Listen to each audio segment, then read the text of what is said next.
আচ্ছা, আমরা জার্নি নিয়ে কথা বলছিলাম। জার্নির ফার্স্ট স্টেপে ছিল টার্গেটিং, এবং আজকে আমরা টার্গেটিং বোঝার চেষ্টা করব। টার্গেটিং কথাটার মানে হলো কাদেরকে আমরা আমাদের অ্যাড দেখাবো, কোন ধরনের মানুষকে আমরা আমাদের অ্যাড দেখাতে চাই, এটা বা ইন শর্ট আমাদের কাস্টমার আসলে কে, হু আর আওয়ার কাস্টমার্স। একটা সময় ছিল যখন ফেসবুক অ্যাড নতুন নতুন আসছিল মার্কেটে, তখন মানুষ যখন হু আর আওয়ার কাস্টমার্স বলতো বা কাদেরকে আমরা অ্যাড দেখাবো এটা নিয়ে কোয়েশ্চেন করতো, তখন উত্তর হতো অমুক থেকে অমুক বয়সী অমুক জিওগ্রাফির এই জেন্ডারের মানুষদের আমার অ্যাড দেখাও। সো 18 থেকে 24 বছর বয়সী মেল ছেলে মানুষ যারা ঢাকায় থাকে বা যারা ধানমন্ডিতে থাকে তাদের আমি অ্যাড দেখাবো। এইভাবে আমরা অনেক দিন অ্যাড চালিয়েছি ন্যাশনাল মার্কেটে, ইন্টারন্যাশনালিও সিমিলার কনসেপ্ট ব্যবহার করে। এরপর আস্তে আস্তে দেখা গেল জেনারিক টার্গেটিং আর কাজ করছে না, কাস্টমারকে আরও বেশি বোঝা জরুরি হয়ে পড়ছে। বিকজ দেখেন, আমার প্রোডাক্ট যেটা, ওই প্রোডাক্ট ওই যে এজ জিওগ্রাফিটা এবং ওই যে জেন্ডার টার্গেটিংটা, ওটার ভিতরেরও অনেক মানুষের লাগতেও পারে, নাও লাগতে পারে। এই জিনিসটা আগে অত ফিল হয় নাই, বিকজ আগে যেহেতু খুব কম কোম্পানি অ্যাড দিত, এই কারণে কম কোম্পানি অ্যাড দেওয়ার কারণে অ্যাড টার্গেটিং একটু ব্রড হইলেও অত খরচ হতো না। বাট এখন যেহেতু অ্যাড দিতে অনেক খরচ হয় কম্পারেটিভলি আগের থেকে, এই কারণে এখনও যদি আপনি ব্রড টার্গেটিং সেট করেন তাহলে আপনার অ্যাড অনেক মানুষ দেখবে।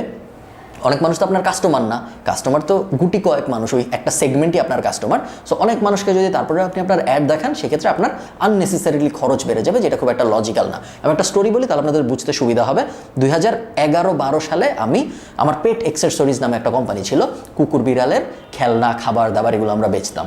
তখন কিন্তু এত টার্গেটিং করতাম না আমরা, তখন আমরা শুধুমাত্র ঢাকায় থাকে 18 থেকে 40 বছর বয়স বা 18 থেকে 30 বছর বয়স সবাইকে আমরা অ্যাড দেখাইতাম।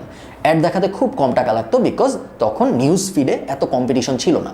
$5 অ্যাড দিলেই অনেক মানুষ অ্যাড দেখতো, বা $10 অ্যাড দিলে অনেক মানুষ অ্যাড দেখতো, বিকজ নিউজ ফিডে কোনো কম্পিটিশন ছিল না। খুব কম কোম্পানি টার্গেট করতো বা ট্রাই করতো অ্যাড দেওয়ার। আমার অ্যাড কিন্তু বাজেই ছিল।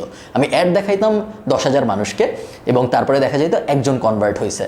10,000 মানুষকে দেখাইতে আমার খুব বেশি টাকা লাগতো না, এই কারণে ব্যাপারটা গায়ে লাগতো না।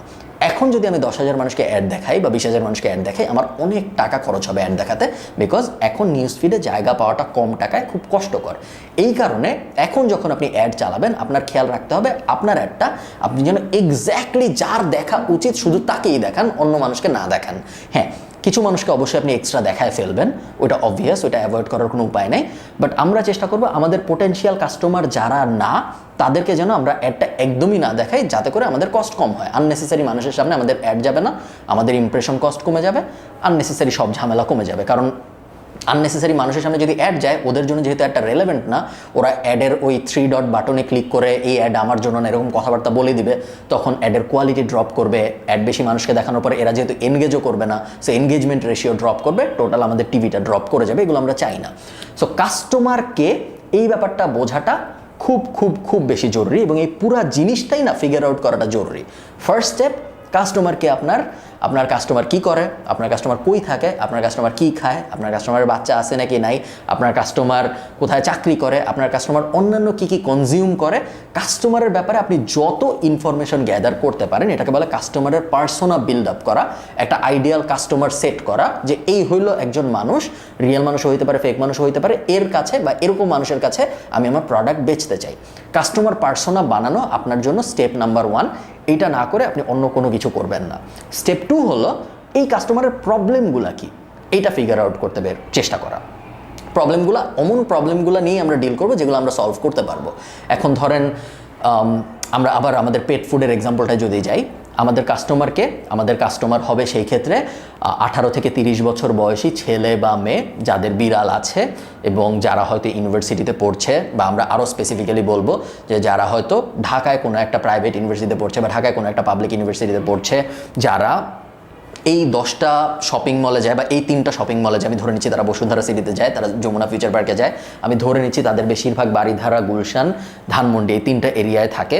এভাবে আমি কাস্টমার পার্সোনার ডিটেল করবো। তাদের বাবা মা আমি ধরে নিচ্ছি মিনিমাম 60,000 টাকা বা 50,000 টাকা বেতনের একটা চাকরি করে, তাদের বেশিরভাগ এখনও বেশিরভাগ হয়তো কিছু করে না বা মাত্র কাজ করা শুরু করেছে, ইয়াং কর্পোরেট জগতে ঢোকা শুরু করেছে। সো কাস্টমারের ব্যাপারে যা যা জানা সম্ভব আমি সব জানার চেষ্টা করবো, যেন আমি কাস্টমারটা ভিজুয়ালাইজ করতে পারি মনে মনে, যে হ্যাঁ রাস্তায় আমি একজন মানুষকে দেখলে যেন ভাবতে পারি যে হ্যাঁ এই লোকটা আমার এই ছকে যে আমি যে পয়েন্টগুলো বলেছি এটার সাথে মিলে, তাহলে এ আমার কাস্টমার হইলেও হইতে পারে।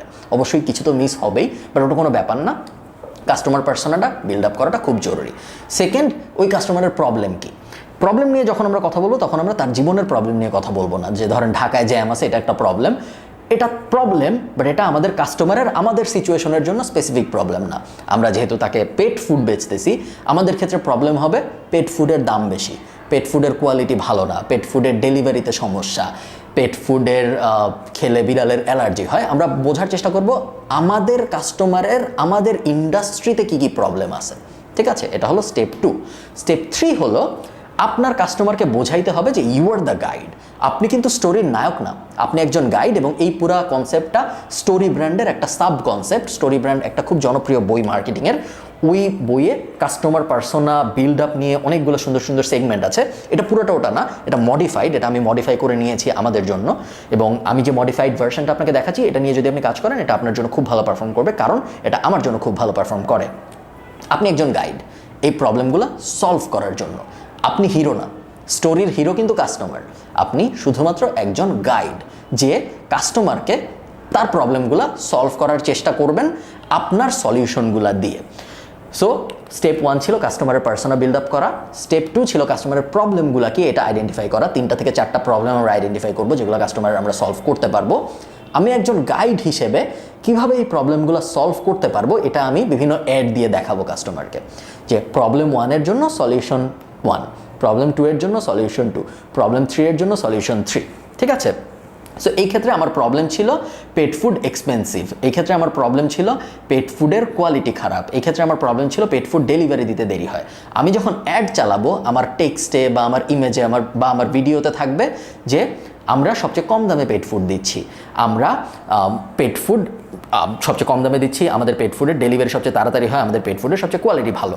সো যেই প্রবলেম ওই সলিউশন, ঠিক আছে? আমি গাইড হিসেবে এই সলিউশনগুলো দিচ্ছি। এরপরে আমরা আরেকটা অ্যাড চালাবো বা আরও বিভিন্ন ক্যাম্পেইন চালাবো যেগুলো আমরা বলবো যে এই সলিউশনগুলো নেয়ার পরে এই কাস্টমারটার জীবনে কি পরিবর্তন আসছে।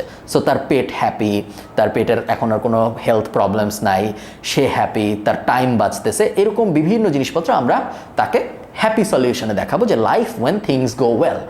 আরেকটা সিচুয়েশনে আমরা অ্যাড চালাতে পারি যে যখন সে আমার প্রোডাক্টগুলো ইউজ করে না তখন তার কি সমস্যা হয়, তার পেটের অসুখ বাড়তেছে, তার কুকুর বা বিড়ালের অসুখ বাড়তেছে, তার আননেসেসারিলি খরচ বাড়ছে, তার সময় বাড়ছে, ডেলিভারি ঠিক মতো আসতেছে না, জীবনে কি কি প্রবলেম হবে যদি সে আমার সলিউশনগুলো ব্যবহার না করে। সো দেখেন এই পুরো জিনিসটা যখন আপনি আঁকবেন আপনার খাতার মধ্যে বা আপনার হোয়াইট বোর্ডের মধ্যে, তখন আপনি অনেকগুলো অ্যাডের আইডিয়া কিন্তু এখানেই পেয়ে যাবেন।